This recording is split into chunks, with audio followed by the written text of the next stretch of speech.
সকলকে স্বাগত জানাচ্ছি সজল ধারা চ্যানেলে। আমি দিব্যেন্দু সরকার। আমরা আলোচনা করব ডিফারেন্স বিটুইন অ্যাপোগামি অ্যান্ড অ্যাপোস্পোরি। আমরা আগের ভিডিওগুলোতে সাধারণভাবে অ্যাপোগামি এবং অ্যাপোস্পোরি এই বিষয়টা নিয়ে আলোচনা করেছি, কিন্তু আমরা পার্থক্যটা আলোচনা করিনি। পার্থক্যের জন্য একটি পৃথক ভিডিও তৈরি করতে হলো। পার্থক্য আমি কিছু কিছু জিনিস তথ্য এখানে লিখে রেখেছি ব্যাখ্যা করার জন্য, আর এটা ব্যাখ্যা করার প্রয়োজনও আছে বিষয়টা। তা আমরা চলে আসছি আলোচ্য বিষয়। দেখো, অ্যাপোগামি এবং অ্যাপোস্পোরি দুটোতেই দুটো করে ওয়ার্ড আছে, একটা অ্যাপোগামি, একটা অ্যাপোস্পোরি। এই যে ওয়ার্ডগুলোর মধ্যে আমরা দেখতে পাচ্ছি শান্তভাবে, অ্যাপো বলতে বোঝাতে পারছি অ্যাওয়ে ফ্রম গ্যামেট, আর অ্যাপোস্পোরি অ্যাওয়ে ফ্রম স্পোর। এই দুটো ঘটনায় কিন্তু সত্য, প্রথম পার্থক্য এর মধ্যে। এবার সেইটা কিভাবে ঘটে সেটা তার মধ্যে পার্থক্য। আমরা ফার্স্ট পার্থক্য যেটা আসছি, অ্যাপোগ্যামিতে কি হয় না, যে স্পোরোফাইটটা ফর্মেশন হয় গ্যামেটোফাইট থেকে। ঠিক আছে, এই স্পোরোফাইটটা বেশ কিছু ফার্ন জাতীয় উদ্ভিদের ক্ষেত্রে এখানে কি হচ্ছে না, এই স্পোরোফাইটটা ফর্মেশন হচ্ছে ফ্রম দি গ্যামেটোফাইট থেকে। এটাই হলো মূলত এখানকার যে মানে গ্যামেটোফাইটটা স্পোরোফাইটে রূপান্তরিত হয়ে যাচ্ছে। আর এটা কি হচ্ছে, যেটা যে এই যে স্পোরোফাইটটা তৈরি হচ্ছে ফ্রম দি গ্যামেটোফাইট থেকে। এটাই হলো মূলত আমাদের পার্থক্য, যেটা বলেছিলাম এক্ষেত্রে গ্যামেট, এটার ক্ষেত্রে স্পোর ফর্মেশন করবে। এবার এই ঘটনা ঘটার জন্য কি হচ্ছে, দেখো 2 নম্বর পার্থক্য কি হচ্ছে, যে ফিউশন অফ গ্যামেট, অর্থাৎ গ্যামেটের কিন্তু মিলন কোনোভাবেই ঘটছে না। পরিষ্কার এখানে কিন্তু ক্রস দিয়ে রাখছে রেড কালি দিয়ে, যে এখানে কিন্তু ফিউশন অফ গ্যামেট ঘটছে না, ফার্টিলাইজেশন হচ্ছে না, যার ফলে। ঠিক আছে, তাহলে এইভাবে প্রক্রিয়ার জন্য এটা ঘটছে যে গ্যামেট হচ্ছে না, গ্যামেটের মিলন ঘটছে না, ফার্টিলাইজেশন ঘটছে না।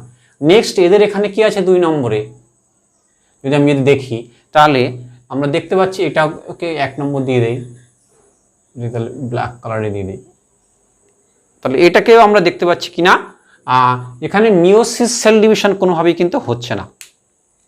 কেন না, মিওসিস সেল ডিভিশন এখানে কিন্তু যদি ঘটে তাহলে কিন্তু স্পোর ফর্মেশন হবে। তাহলে এখানে দেখছি স্পোর ফর্মেশনও কিন্তু হচ্ছে না। তাহলে মিওসিস সেল ডিভিশন এবং স্পোর ফর্মেশন কোনোটাই ঘটছে না এখানেও। নেক্সট আসছে কি আমাদের 3 নম্বর যেটা আছে, 3 নম্বরে আসছে কি, এখানে সাধারণভাবে সিনগ্যামি পার্টটা অংশগ্রহণ করে থাকে। কি পার্ট? সিনগ্যামি প্রকৃতি।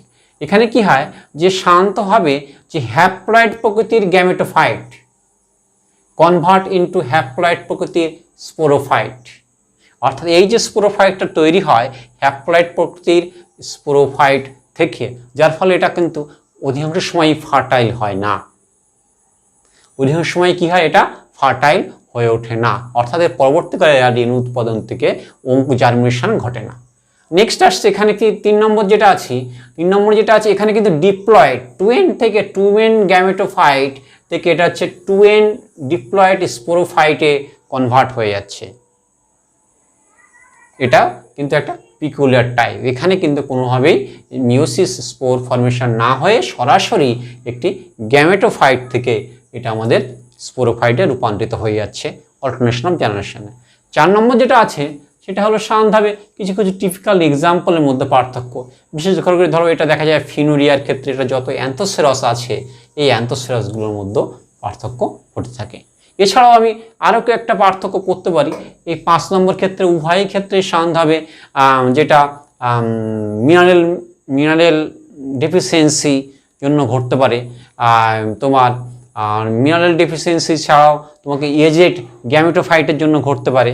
আর এখানে এটা কিন্তু কমপ্লিট করে mineral deficiency plus dim light, এগুলো এতগুলো শর্তের জন্য এটা কিন্তু হতে পারে। তাহলে এখানে এটা কি লিখে দেবো আমি, মিনারেল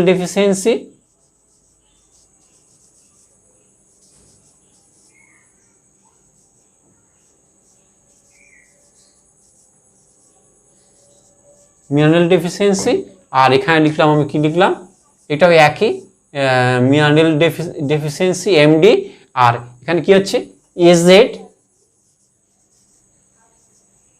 গ্যামেটোফাইট,